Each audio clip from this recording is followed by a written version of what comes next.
This is 5 Minutes to Change Your Life.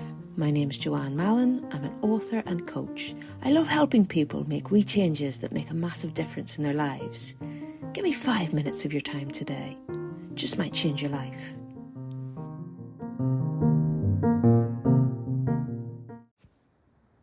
Hey, hello, what about you? Welcome to part 3 of our deep dive into the world of stress.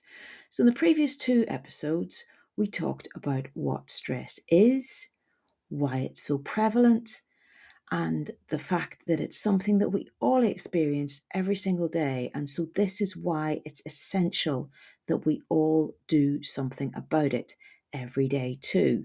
I just saw some new research this week about stress that kind of relates to all of this we've been talking about. According to this study, which was done just in February of this year by the University of Bath, they found that for people who perceive stressful situations as a threat, those people are more likely to experience health and well-being problems as a result.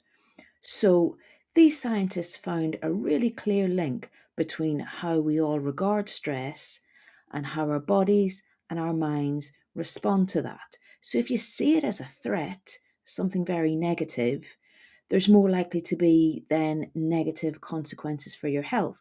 Whereas if you see it as a challenge, or as I'm encouraging you to do, is just see it as part of life, then your health is less likely to suffer. It's interesting, isn't it? Another way to put it is this: if you believe you can cope with it, then you're probably right. But if you believe you can't cope with it, then you're probably right about that as well. Coping better with stress is more than anything about a shift in attitude, a shift in what you believe about yourself.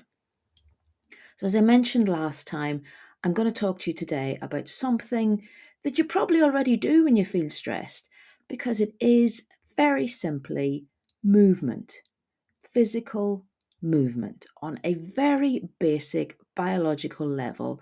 This is what's happening. Movement increases your levels of endorphins, also known as the happy hormones. I'm sure you've heard of them. They're dopamine, serotonin, stuff like that. So your happy hormones are more switched on. Their levels are going up. And at the same time, when you're moving, your stress hormones, the things like cortisol and adrenaline, they're going down. So this is why if you're feeling stressed, you might actually start to feel a wee bit twitchy, like you have to get up and move about. This is your body trying to shift those stress hormones and get the happy hormones kicked in instead. And this is why it feels nice to move, to dance, to go for a walk. Just move in any way. And I'm deliberately not saying the word exercise because I know that's a bit of a turn off for some people. Truth is that any type of movement will help when you feel stressed, in a way that hiding in your bed or sitting on your sofa scrolling through your phone simply will not do. So if you decide that you're going to use movement as an antidote when you feel stressed, it will help. But as was said from the start, stress is already here in your life every single day. And so the antidote to stress needs to be here every day too.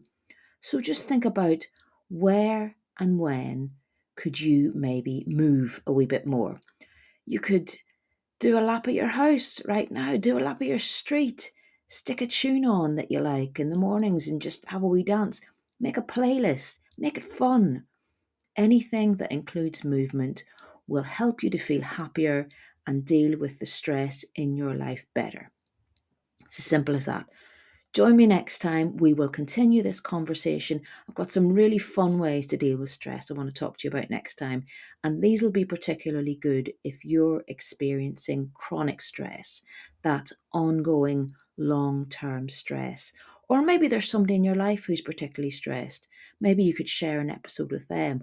All your shares are most gratefully received. Love it if you could leave a rating or a review if you haven't done so yet. I love reading your reviews. They're so nice. They're the best. You can also buy me a coffee on Ko-fi, and I'll link to how to do that in the show notes. I'll talk to you really soon. Thank you so much for listening today.